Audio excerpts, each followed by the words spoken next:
Nshuti namwe bakunzi b'ibiganiro vya televiziyo Isanganiro ndabaramukije ndabani ikaze umakuru mu Kirundi agizwe n'ingingo nkuru zikurikira.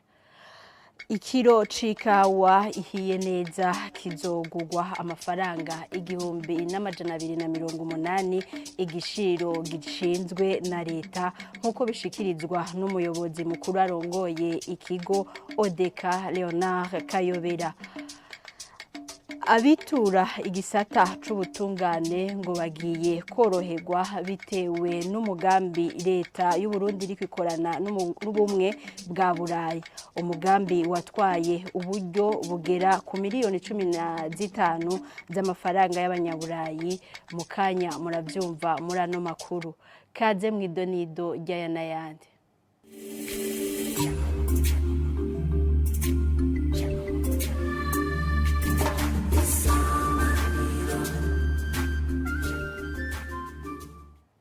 Ndasubiye ko baramutsa kaze inkuru imwe ukwayo. Umugambi wo gushigikira igisata c'ubutungane ngo bizotuma ibikorwa biteguwe mu mwaka w'2023 gushika ku mwaka w'2027 bikorwa. Uwo mugambi ushigikiwe n'ubumwe bwa Burayi watwaye amafaranga agera ku miliyoni 15 z'abanyaburayi. Nkuko userukira umuryango w'ubumwe bwa Burayi abivuga ngo bizotuma ibisata by'ubutungane bikorera neza abavyitura. Claude Boshi ati igikorwa cerekana iyindi ntambwe iyindi nzira nzishasha mu gufashanya ku Burundi n'ubumwe bwa Burayi. Umushikiranganje w'ubutungane Domine Banyankimbona avuga ko uyo mugambi uzofasha mu gutunganya neza amadosiye. Tumukurikire.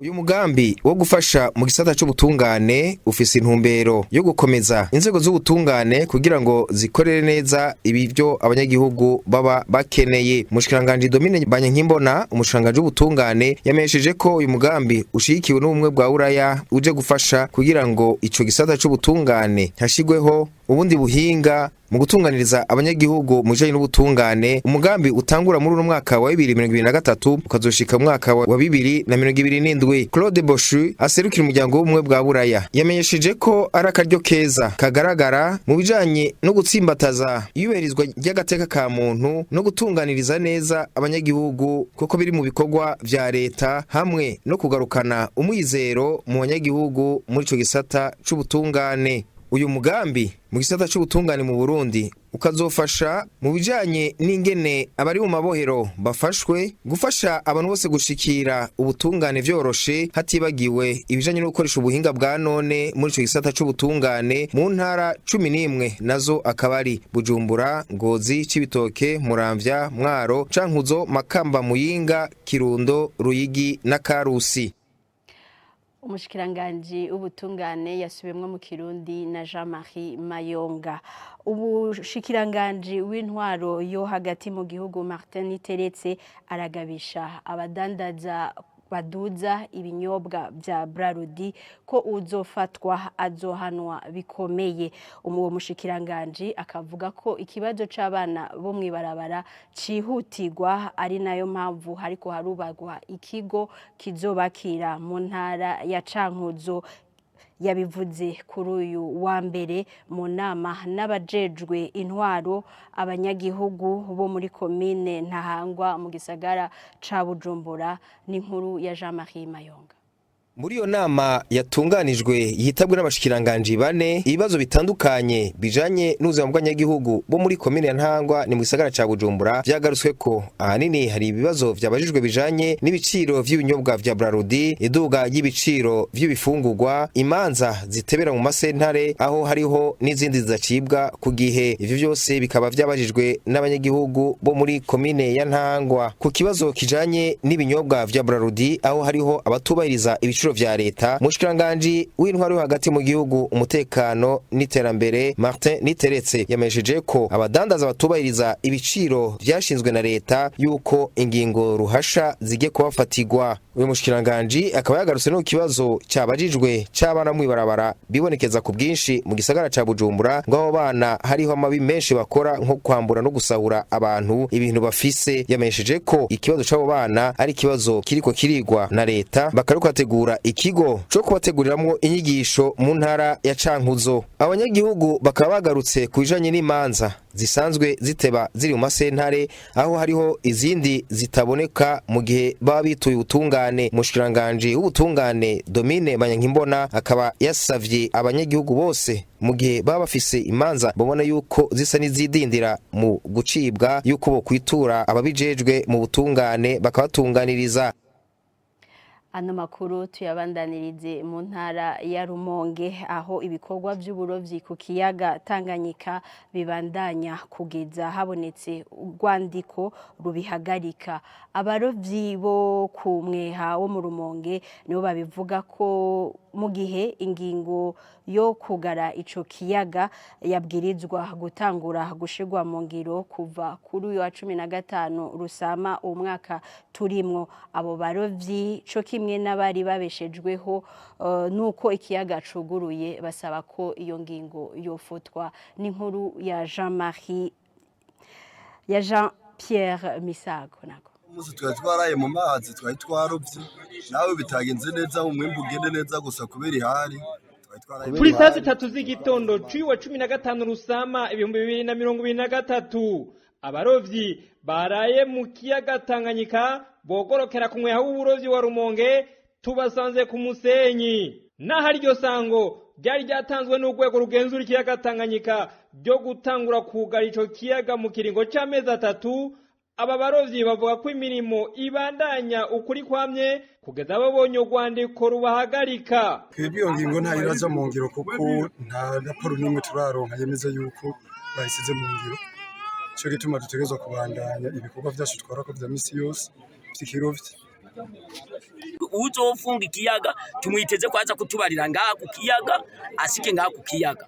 Hanyuma yongera tubariye tuti muzofungura n'itarike zinaka. Hanyuma tubariye tuti ingingo yo gufungwa yafashe kuko bizogenda uko bizokurikirana uko. Hanyuma rero asa twerekana hano gusira ayo mato. Nibyo twege tuteze ngaha muri Rumonge yacu. Niyo ngingo yoje habona abayobeshejweho nuko ikiyaga cuguruye bakomeza gusaba ko iyo ngingo nyabuna yohebwa burundu kuko kubwabo ubuzima butazoborohera. Ibiharage byarazimvye, indya zose zarazimvye, hari utaronka ivyo 4,000 nukuri twari dutunzwe n'ikiyaga. Jewe ico nasaba nukuri boturabira bakarabika ikwiye kugira ngo Imana idufashe ikiyaga nticugagwe. Cugawe bizotugora, benshi bazopfa kandi leta izokwama yatanze amahera yo kuza guhamba abana n'ukuri kuko ntitugira ikintu na kimwe twifashisha. Aha ngaha abafasone nukuri ngaha baradandaza utuboga bakaronka nk'igihumbi akagenda agafumagurira bo yifu abana bakarya. Niho ndonderera umuryango, niho ndonderera ubuzima bw'iwanje, niho abana ndabigishiriza, nuko ubuzima bwanje kwise bwose. Rero kubyico rero kugarara kiyaga ca Tanganyika kubwiwanje mbona atari ingingo ibereye. Mu bisangura inzu biraba kampuni nyine dufise nga mu gihugu cyacu cy'u Burundi gikoresha abakozi benshi ni kiyaga Tanganyika. Benshi bafise ingorane zabo mu mabanki. Hamwe bo kugara Tanganyika bafise izo ngurane mu mabanki.